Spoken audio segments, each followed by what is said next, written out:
ایک واقعہ حضرت ابن عباس کا کتابوں میں لکھا ہے، وہ یہ کہ ایک مرتبہ حضرت ابن عباس رضی اللہ عنہ کے پاس شہر بصیرہ کے چند علماء آئے۔ اس وقت حضرت ابن عباس رضی اللہ عنہ بصرہ کی گورنر تھے۔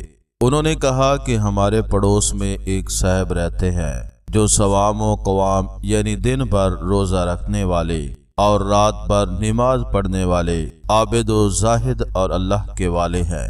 ہم میں سے ہر شخص کی خواہش ہے کہ ان جیسے بن جائیں۔ انہوں نے اپنی لڑکی کا نکاح اپنے ایک غریب بھتیجے سے کر دیا ہے اور وہ اس قابل نہیں کہ اپنی بیٹی کی رخصتی کا انتظام کر سکے۔ یہ سن کر حضرت ابن عباس رضی اللہ عنہ ان علماء کو اپنے گھر لے گئے اور ایک صندوق کھول کر اس میں سے درہموں کی 6 تھیلیاں نکالی اور فرمایا کہ یہ لے جاؤ۔ پھر کہنے لگے کہ ڈھیرو، یہ کوئی انصاف کی بات نہیں کہ ہم ایک شخص کی عبادت میں خلل ڈال دیں، لہذا مجھے بھی ساتھ لے چلو تاکہ ہم سب اس کی بیٹی کی رخصتی میں اس کی مدد کریں۔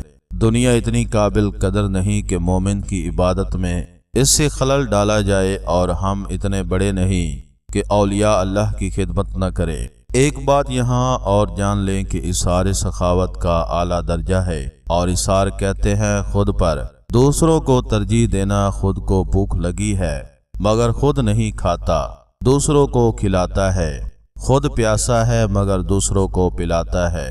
حضرات صحابہ کی یہی خصوصیت تھی کہ وہ محض سخی نہیں تھے بلکہ اظہار کرتے تھے۔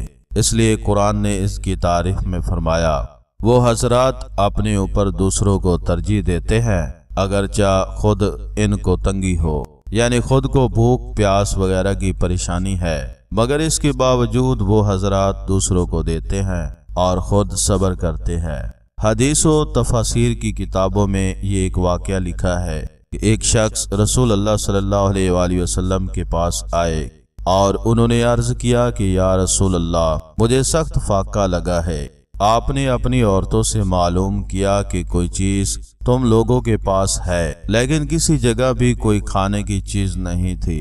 آپ نے اعلان کیا کہ کوئی ہے جو ہمارے مہمان کی آج رات مہمان نوازی کرے۔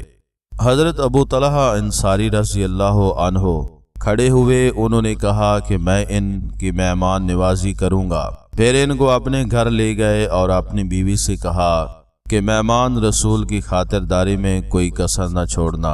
ان کی بیوی نے کہا کہ آج ہمارے گھر سوائے بچوں کے کھانے کے کوئی چیز نہیں ہے۔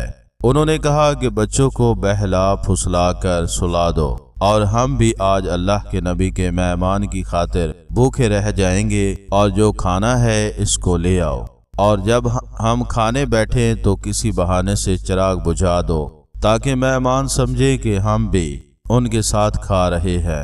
چنانچہ ان کی بیوی نے ایسا ہی کیا۔ اس طرح مہمان کو سارا کھانا کھلا دیا اور خود وہ ان کے بچے سب بھوکے رہ گئے۔